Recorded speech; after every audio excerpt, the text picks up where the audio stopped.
है तो सही, आपका डीएनए नहीं बदल दूंगा, आपकी नस्ल का डीएनए बदल जाएगा। चित्रा आप लोग करें तो सही कुछ शरारत, आपकी नस्ल का डीएनए बदल दूंगा मैं। हैदर हयात जो है कुत्ते की तरह भूख लिया है इन्होंने, भूख क्योंकि आईएसआई ने इनको बोला कि आके कुत्ते की तरह इंडियन टीवी में भूख। ये कुत्ता भौंक रहा है, आप ये कुत्ता भौंक रहा है। हमारे यहाँ पे जिसको कहते हैं डग, जो गली मोहल्ले का कुत्ता होता है, ये गंजा टकला कुत्ता। पाकिस्तान ने आकर उनकी क्या दुर्दशा की थी। तो आपके हिसाब से ऑपरेशन सिंदूर सक्सेसफुल था? क्या कुछ नहीं था। What do you mean? भाग के आ गए। मोदी जैसा डरपोक दुनिया में पैदा नहीं हुआ। लेकिन पाकिस्तान ने इधर ईरान के सवाल पे एक इंडिपेंडेंस दिखाई है विसावी अमेरिका की, हम ईरान की हेल्प करेंगे। नॉर्थ कोरिया तो क्योंकि रशिया और चाइना कैंप में है। इसकी देखिए क्या है, ईरान के पास इजराइल के पास न्यूक्लियर वेपन है, और इजराइल ने अगर एक तरफा न्यूक्लियर वेपन इस्तेमाल कर दिया तब तो बवाल ही हो जाएगा। तब तो फिर पाकिस्तान से लेके नॉर्थ कोरिया से लेके और ईरान के पास भी वो चीज है कि वो 24 घंटे 48 घंटे में एक बम तैयार कर सकते हैं न्यूक्लियर। तो फिर इजराइल पे छोड़ेंगे वो, और ये तय है कि वहां पर फिर एक दूसरी दिशा में चीजें चली जाएंगी। हमला किया ईरान की ऑयल फैसिलिटीज पे, तब फिर सऊदी अरब और सारे मिडिल ईस्ट के जो तेल के कुएं हैं वो फिर जलेंगे। और अभी डोनाल्ड ट्रंप कह रहा है कि जी पाकिस्तान ने और कई देशों ने बोला है कि नहीं अभी आप थोड़ा सा रुक जाओ, तो मैंने भी बड़ा दिल दिखा के मैंने बोला कि चलो रुक ही जाता हूं, अगर तुम लोग कह रहे हो, तुम लोग जिद कर रहे हो तो मैं रुक जाता हूं। डोनाल्ड ट्रंप इस तरीके से पोर्ट्रे कर रहे हैं, यानी कि कल अगर पलटवार करना पड़े ईरान को तो कुछ कर नहीं पाएगा, ये आसिम मुनीर को ठिकाने लगा देगा। अब देखिए बीच में चाइना, अब चाइना क्या करेगा कि और देशों को बीच में लाएगा। सडनली आपको यह पता लगेगा कि ईरान अकेला नहीं है, 20-25 देश हैं ईरान के पीछे खड़े हुए। ये होने वाला है मई जून में, आपको दिख जाएगा कि ईरान के साथ कितने देश खड़े हैं, और वो ईरान के साथ नहीं खड़े, वो खड़े चाइना के साथ हैं। Donald Trump needs a way out. वो फंस गया है। मार्को रूबियो जो उसका सेक्रेटरी ऑफ स्टेट है, वो अनाउंस कर रहे हैं कि साहब हमारे जो मिलिट्री मिशन ऑब्जेक्टिव्स थे, जो मिशन के हमारे ऑब्जेक्टिव्स थे, जो मिलिट्री मिशन था वो पूरे हो गए। तो सवाल ये है कि कौन से मिशन के ऑब्जेक्टिव्स थे आपके, which are those objectives of the mission that you have share it with us, we'd like to understand कि आपने कौन सा तीर मारा ईरान में। यहां पे डोनाल्ड ट्रंप कह रहा है कि युद्ध खत्म हो गया। यह डोनाल्ड ट्रंप का कहना है, युद्ध खत्म हो गया, और उसका यह कहना है कि सिर्फ ऑपरेशन फ्रीडम, एपिक फ्यूरी खत्म है, ऑपरेशन फ्रीडम चालू है, यानी कि स्ट्रेट ऑफ हॉर्मुज में जो नेविगेशन है उसको हमें ठीक ठाक रखना है। यार जहाज आए जहाज जाएं, व्यापार चले, लेकिन इसमें एक और चाबी है। उसने यह बोला है कि कुछ दिनों के लिए इसको भी हम रोक देते हैं, देखते हैं पीस टॉक्स कहां जा रही हैं। पर दोस्तों डोनाल्ड ट्रंप के ऊपर ना बेइंतहा प्रेशर है, बेइंतहा प्रेशर है डोनाल्ड ट्रंप के ऊपर। और प्रेशर किस बात का? धीरे धीरे धीरे क्लॉक टिक हो रही है। मई में आ गए हम लोग, जून जुलाई अगस्त सितंबर अक्टूबर, 5 महीने के बाद नवंबर में वोटिंग होगी और मिड टर्म इलेक्शंस है। और उसके पहले एड़ी चोटी का बल लगा के 4-5 चीजें ऐसी दिखानी है डोनाल्ड ट्रंप को कि यार उसके आने से देश का कायाकल्प हो गया।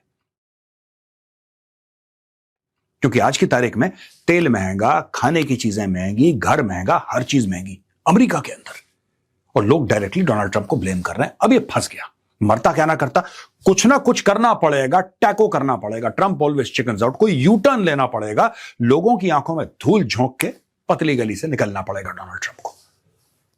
दोस्तों ये रिपोर्ट है बीबीसी की। Trump says US to pause operations to guide vessels through strait of Hormuz based on the request of Pakistan and other countries.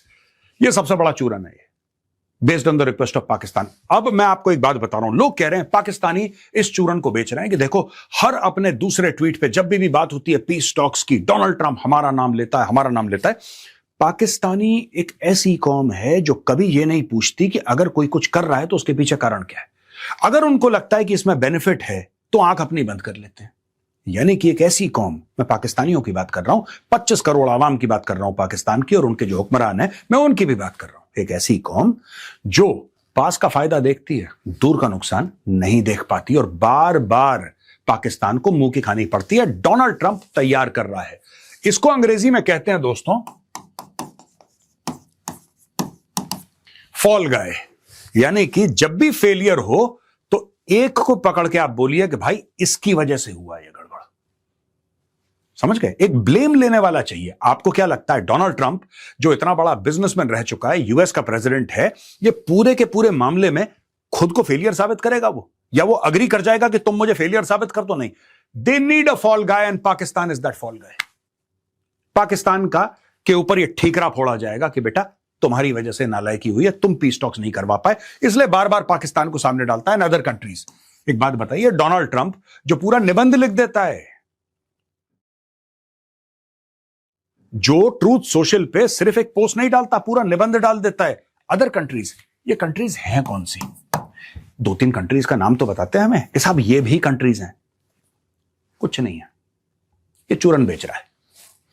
Tremendous military success and we've had during the campaign against the country of Iran, and additionally the fact that great progress has been made towards complete and final agreement with the representatives of Iran. We have mutually agreed that while the blockade will remain in full force and effect, Project Freedom, the movement of ships through Strait of Hormuz, will be paused for a short period of time to see whether or not the agreement can be finalized and signed.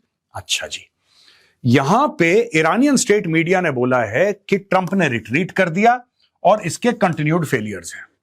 Donald Trump कह रहा है कि जी पाकिस्तान ने और कई देशों ने बोला है कि नहीं अभी आप थोड़ा सा रुक जाओ, तो मैंने भी बड़ा दिल दिखा के मैंने बोला कि चलो रुक ही जाता हूं, अगर तुम लोग कह रहे हो, तुम लोग जिद कर रहे हो तो मैं रुक जाता हूं। डोनाल्ड ट्रंप इस तरीके से पोर्ट्रे कर रहा है, यानी कि कल अगर पलटवार करना पड़े ईरान को तो कुछ कर नहीं पाएगा,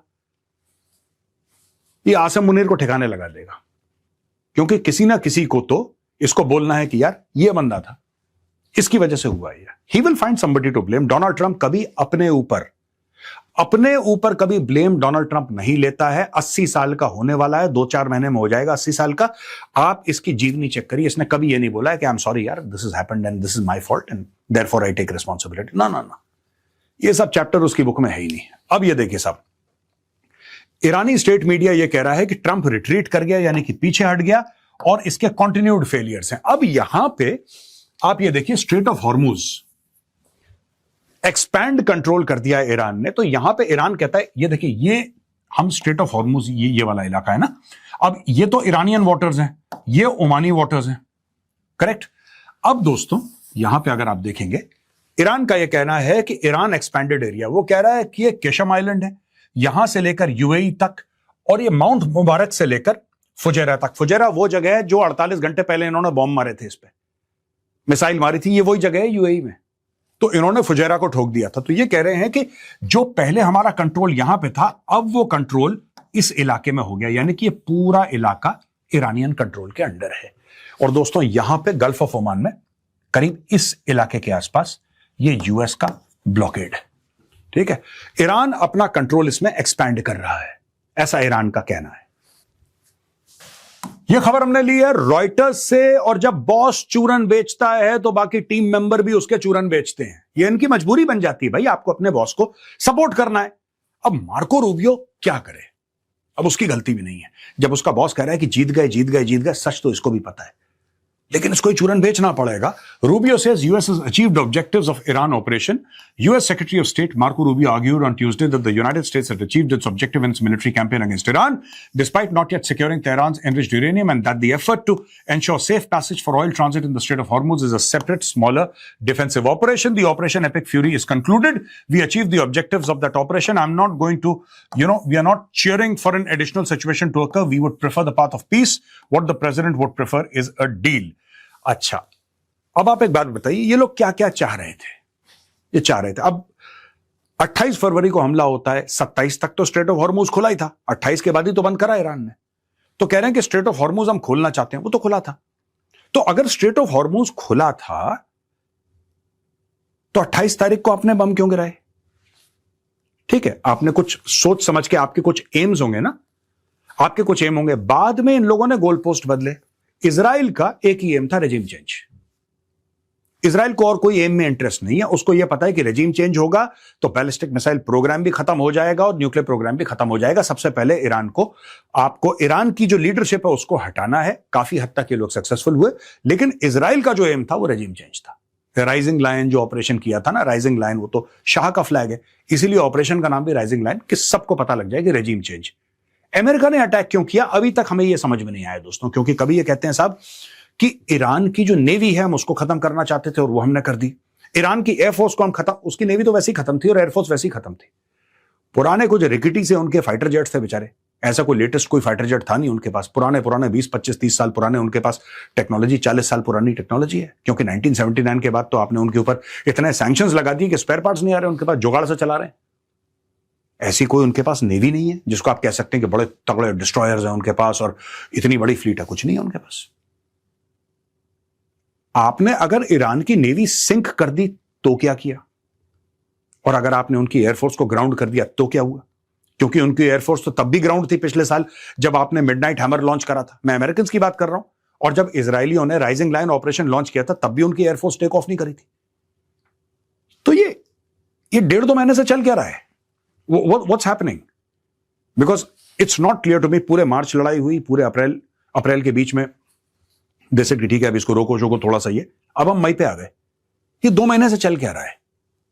कौन से ऐसे एम्स थे, कौन से ऐसे ऑब्जेक्टिव्स थे अमेरिका के जो मार्को रूबियो कह रहे हैं हमने अचीव कर लिया? हमें बता दीजिए कि साहब ये 3 ऑब्जेक्टिव थे जो हमने 28 तारीख को बम गिराया था, हमारे 3 ऑब्जेक्टिव थे और 3 में से हमने 2 अचीव कर लिए हैं, एक का कोई बात नहीं, डजंट मैटर, ये 2 थे जो हमने अचीव कर लिए। मुझे तभी समझ में नहीं आया आज की तारीख में क्या ये गारंटी के साथ कह सकते हैं कि इन्होंने ईरान की जो एनरिचमेंट फैसिलिटीज हैं या एनरिच्ड यूरेनियम है या पूरा इंफ्रास्ट्रक्चर है जो वेपन्स बनाता है वो इन्होंने बर्बाद कर दिया? नो। इन्होंने फोर्डो पे बॉम्ब्स गिराए, इन्होंने नतांज पे गिराए, इन्होंने इस्फहान पे गिराए, क्या हुआ उसका?